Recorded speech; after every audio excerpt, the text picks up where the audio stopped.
So ఆ స్థాయి పలుకుబడైతే ఆయన చేయగలిగే ఢిల్లీలో మీకు సీటు రాకుండా. అది అంటే ఏదో మేనేజ్ చేసి నాకైతే భారతీయ జనతా పార్టీలో ఎంపీ సీట్ రాకుండా తను సక్సెస్ అయ్యాడు ఆ విషయంలో. సరే ఓకే, బీజేపీ నేను ఇంత బీజేపీ వదిలేద్దాం. కాదు కాదు కాదు కాదు ఇది నేను ఇంత ఖచ్చితంగా ఎందుకు చెప్తున్నానంటే 2 నెలల నుంచి అతను జూనియర్ పిల్ల సజ్జల ఛానల్స్లో కానీ సాక్షి పేపర్లో కానీ నాకు ఎంపీ సీట్ రాదు అని అతను రాస్తూనే ఉన్నాడు. అతను ఇలా రాస్తున్నాడు అని చెప్పి నేను మా అధ్యక్షుడు చంద్రబాబు నాయుడు గారు, పవన్ కళ్యాణ్ గారు ఉన్న సభలో అప్పటికి భారతీయ జనతా పార్టీ కూటమిలో జాయిన్ అవ్వడానికి ఆమడ దూరంలో ఉన్న సమయంలో నేను సాక్షిలో ఇలా రాస్తున్నాడు, నేను కూటమి అభ్యర్థిగా పోటీ చేస్తున్నాను అని నేను చెప్పవలసి వచ్చి నేను వీళ్ళు ఎదురుగుండా చెప్పా. భారతీయ జనతా పార్టీ కూటమిలో రాకుండానే జై తెలుగుదేశం, జై జనసేన, జై బీజేపీ అని కూడా నేను అన్నా. అంటే అప్పటికే నాకు భారతీయ జనతా పార్టీ కలుస్తుందని తెలుసు, ఇతను కుట్రలు చేస్తున్నాడని తెలుసు. ఆ కుట్రని నేను ఓపెన్గా చెప్పాలి అని చెప్పి సాక్షి రాతల గురించి కూడా చెప్పి నేను మాట్లాడవలసి వచ్చింది. అవును, ఇంకొకటి సరే దానికి అనుబంధంగా ప్రశ్న, సరే బీజేపీని ఆయన సమ్ ఎక్స్టెండ్ బీజేపీని మేనేజ్ చేసాడో ఏదో చేసాడు, లోవర్ లెవెల్లో తెలుగుదేశం మీకు నరసాపురం టికెట్ మిమ్మల్ని తెలుగుదేశంలో చేర్చుకున్నప్పుడు ఉండి టికెట్ ఇచ్చినట్టే ఆ ఎంపీ టికెట్ ఇచ్చి ఉండొచ్చు కదా. కాదు కదా, ఇప్పుడు అక్కడ వాళ్ళ సమావేశంలో తెలుగుదేశం పార్టీ నరసాపురంలో గతంలో 2 సార్లు నెగ్గున్నారు కాబట్టి నాకే, ఎందుకంటే everybody knows I was perhaps not as big as Pawan Kalyan గారు.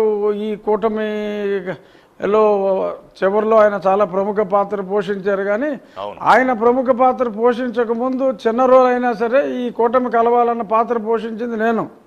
నాకు ఐడియా ఉంది. సో కాబట్టి perhaps Chandrababu Naidu garu would have never imagined Bharatiya Janata Party నన్ను కాదని ఆ సీటు వేరే వాళ్ళకి ఇచ్చుకుంటారని చెప్పి ఆయన ఎక్స్పెక్ట్ చేసి ఉండకపోవచ్చు. ఆ స్థానం భారతీయ జనతా పార్టీకి, అప్పటికి నేను ఏ పార్టీలో చేరలేదు, ఎందుకంటే ఈ స్థానం ఎవరు తీసుకుంటే ఆ పార్టీలోనే నేను పోటీ చేస్తాను.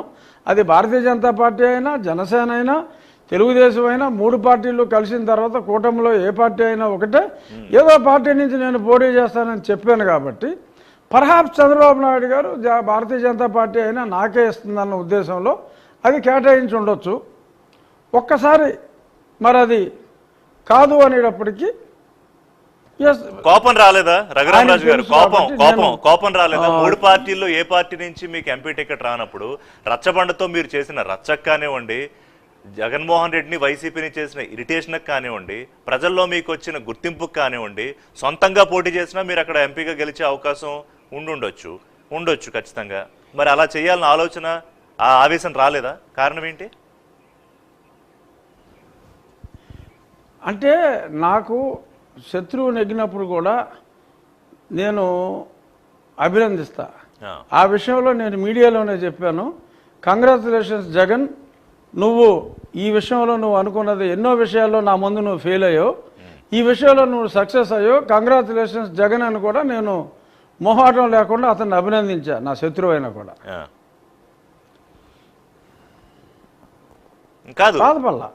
సొంతంగా ఎందుకు పోటీ చేయలేదని అడుగుతాను. అరక్షణం ఎవరికైనా బాధ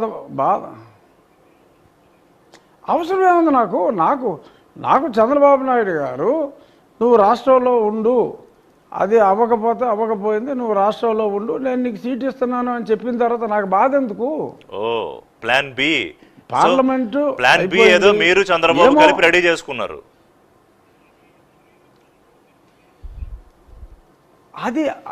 అది అవ్వనప్పుడు చంద్రబాబు నాయుడు గారు నాకు అభయం ఇచ్చారు. ఆయన రామరాజు అప్పటికే అనౌన్స్ చేసిన రామరాజుని కన్విన్స్ చేసి ఆయన్ని రిక్వెస్ట్ చేసి కొన్ని ప్రత్యేక పరిస్థితులు ఇవ్వాల్సి వస్తుందని చెప్పి రామరాజు గారిని కన్విన్స్ చేసి చంద్రబాబు నాయుడు గారు అడ్జస్ట్ చేసి పోటీలో పెట్టారు. రైట్. సో సో ఈ చాప్టర్ 1 ముగించే ముందు మీకు ఎవరి మీద, అటు బీజేపీ పెద్దల మీద కానీ, నాయకుల మీద కానీ, ఎంపీ టికెట్ ఇవ్వలేదని చంద్రబాబు మీద కానీ, జనసేనలోకి తీసుకుని ఇవ్వలేదని పవన్ మీద కానీ, ఎవరి మీద కోపం లేదు? దాంతో చాప్టర్ 1 క్లోజ్ చేద్దామా? ఏ మాత్రం అను మాత్రం కూడా లేదు.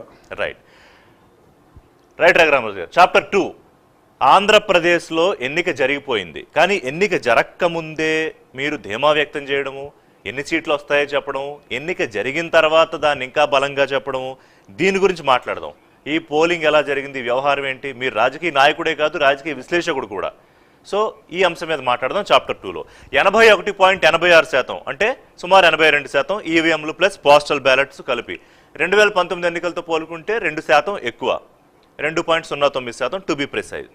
సో ఇప్పుడు ఎవరు 1 ఆర్ సంథింగ్ అంతే సార్. సో ఇప్పుడు కూటమి ధీమాగా ఉంది. జగన్మోహన్ రెడ్డి వాళ్ళే, మీరు వినే ఉంటారు, మీరు ప్రస్తావించారు కూడా ప్రెస్ మీట్లో, 151+ సీట్లు వస్తాయని ఆయన చాలా ధీమా వ్యక్తం చేస్తున్నాడు. మీరు కూడా ఇందాకనే అన్నట్టు మరి ఏ జోస్యమో ఏ జాతకమో కానీ 150 అని చెప్పేశారు. చెప్పండి మీ ధీమా కారణం ఏంటో ఫస్ట్ చెప్పండి, అప్పుడు జగన్మోహన్ రెడ్డి ధీమా కారణం ఏంటో ఆ అంచనా కూడా మాట్లాడదాం మనం.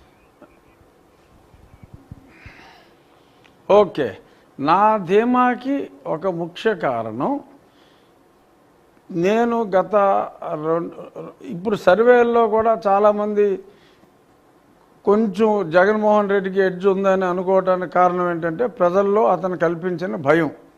ఓకే, నేను ఇంత కాన్ఫిడెంట్గా ఒక రెవల్యూషన్ వస్తుంది, ఇఫ్ యూ కెన్ రికలెక్ట్, ఎప్పుడు ఆల్మోస్ట్ సంవత్సరంగా చెప్తున్నా, ఎప్పుడు పోలింగ్ డేట్ వస్తుందా, ఎప్పుడు తెల్లారుతుందా అని క్యూ లైన్లో ఎప్పుడు లేనంత లైన్లు నుంచుని కసితో ఓట్లేస్తారు, అప్పుడు దాకా జనం బయటపడరు అని కూడా నేను చెప్పడం జరిగింది. దానికి ప్రిసైస్లీ కారణం ఏంటంటే రిషి, నాకు ఢిల్లీలోనే కూర్చున్నాను కదా, అక్కడే కూర్చోబెట్టాడు కదా అతను, వస్తే ఏదో రకరకాల ప్రయత్నాలు చేశాడు.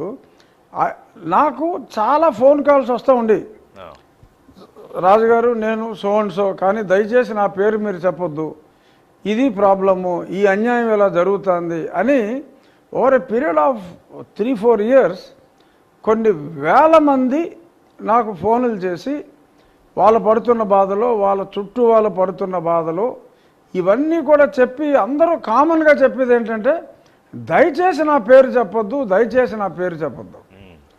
So I could